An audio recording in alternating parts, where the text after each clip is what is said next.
অবলা টিভিতে সবাইকে স্বাগত। অবলার পরিবেশ কথায় আমরা বিভিন্ন সময় বিভিন্ন পশু পাখি গাছপালা নিয়ে শিক্ষামূলক আলোচনা করব। আজকে আমরা টিয়া পাখি সম্পর্কেই কিছু কথা বলবো। টিয়া টিয়া টিয়া ঠোঁটটি তোমার লাল, কেমন করে রাঙা ঠোঁটে খাওয়া লঙ্কা ঝাল। শিশুপাঠ্য এই কবিতাটি যেন আমাদের শৈশবের অনেক কথাই মনে করিয়ে দেয়। শুধু টিয়া নয়, সমস্ত রকমের পাখি যেন প্রকৃতির এক সুন্দর সৃষ্টি। যেন মনে হয় পাখিরা তাদের ডানার হলুদ সবুজ রঙে প্রকৃতিকেই রাঙিয়ে তুলেছে। আজকে আমরা টিয়া পাখি নিয়েই বলবো। চলো তার আগে পাখি সম্পর্কে কিছু কথাই জেনে নিই। পাখি হলো ডানাযুক্ত পালকযুক্ত দ্বিপদ প্রাণী, যাদের প্রায় সবাই উড়তে পারে। পৃথিবীতে 10,000 প্রজাতির পাখি রয়েছে, যাদের মধ্যে সবথেকে বড় হলো উট পাখি এবং সবথেকে ছোট হলো ইনঅ্যাক্সেসিবল দ্বীপের ঝিল্লি। পাখিরা মূলত ডানা, চামড়া, পা এবং এদের নিয়ন্ত্রণকারী পেশি দিয়ে গঠিত। এদের মধ্যে কিছু পাখি আছে যারা উড়তে পারে না, যেমন উট পাখি। এরা মূলত দলবদ্ধভাবে থাকতে পছন্দ করে। আমার হাতে একটি ছোট্ট টিয়া পাখির মডেল। চলো এবারে এই টিয়া পাখি সম্পর্কেই কিছু কথা জেনে নেওয়া যাক। টিয়া পৃথিবীর অন্যতম সুন্দর বুদ্ধিমান একটি পাখি, যাদের মানুষের কথা অনুকরণ করার ক্ষমতা বিস্ময়কর। এদের বিজ্ঞানসম্মত নাম সিট্টাকুলা ক্রামেরি। এদের মূলত গ্রাম্য এলাকা, চা বাগান, আবাদ জমি, বন, বৃক্ষবহুল এলাকায় দেখতে পাওয়া যায়।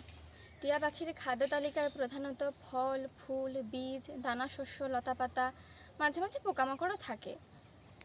বিশ্বজুড়ে 372টি প্রজাতির টিয়া পাখি রয়েছে।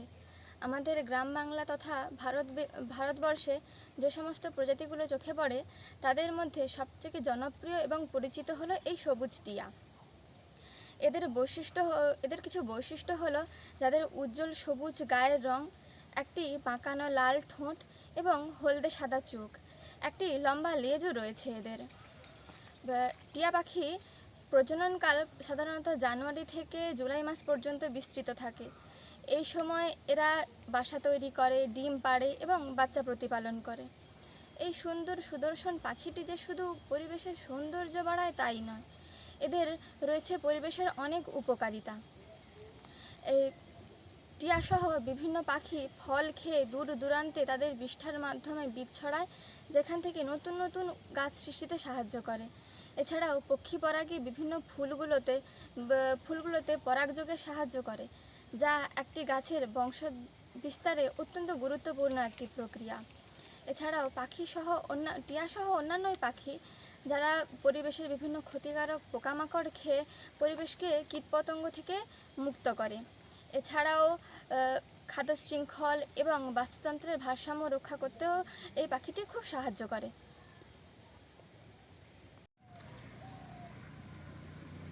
টিয়া পাখি খুব বুদ্ধিমান একটি পাখি। এদের মানুষের কথা, আওয়াজ অনুকরণের দক্ষতা প্রখর। এদের স্মৃতিশক্তিও খুব ভালো। তাই তো কেউ কেউ টিয়া পাখিকে কথা শিখিয়ে, ডাক শিখিয়ে খাঁচায় বন্দি করে রাখে। পাখিটি দাদা বলে ডাকছে, পাখিটি মা বলে ডাকছে, বাইরে থেকে এলে কেমন আছো জিজ্ঞেস করছে। তাই তো অনেকেই আবার পাখিকে খাঁচায় বন্দি করে তাদের শখ মেটাতে চান এইভাবে। কিন্তু আপনারা জানেন কি, আধুনিক গবেষকরা বলছেন যে টিয়া কেন এরকম যে কোনো পাখি তখনই কথা বলে যখন তাদের মানসিক ভারসাম্য হারায়। কেননা আমরা জানি পাখি অত্যন্ত ভীতু। বন্দি অবস্থায় তাদের মানসিক অস্থিরতার সৃষ্টি হয়।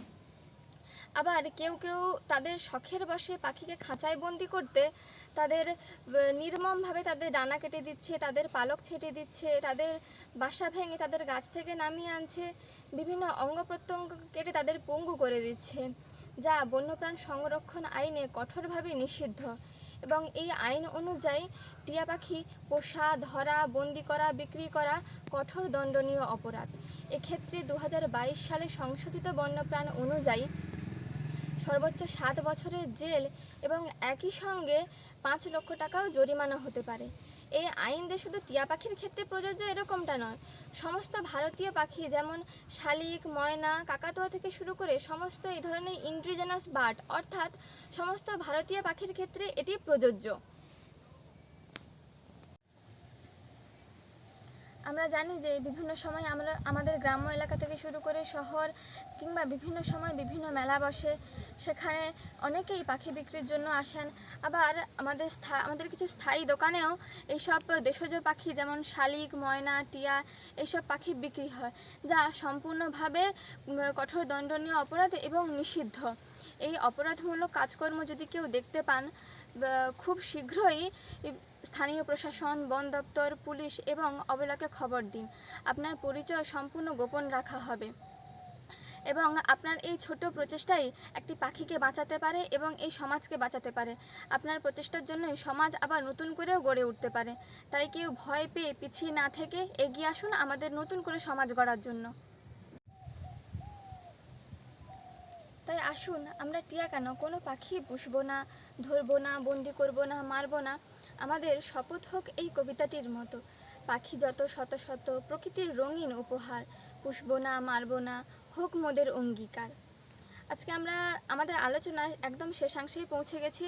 শেষে আমরা বলবো, পাখিরা তো কথা বলতে পারে না, পাখিরা তো অবলা, তারা যদি বলতে পারতো, তাদের মনের কথা তারা এভাবেই বলতো, গাছের কোলে শান্তি আমার, বাসার কোলে সুখ, হাওয়া আর আলোর ছোঁয়ায় ভরে যায় বুক। তাই বলবো, সবাই পশু পাখির পাশে থাকুন, গাছেদের পাশে থাকুন এবং অবলার পাশে থাকুন। ধন্যবাদ।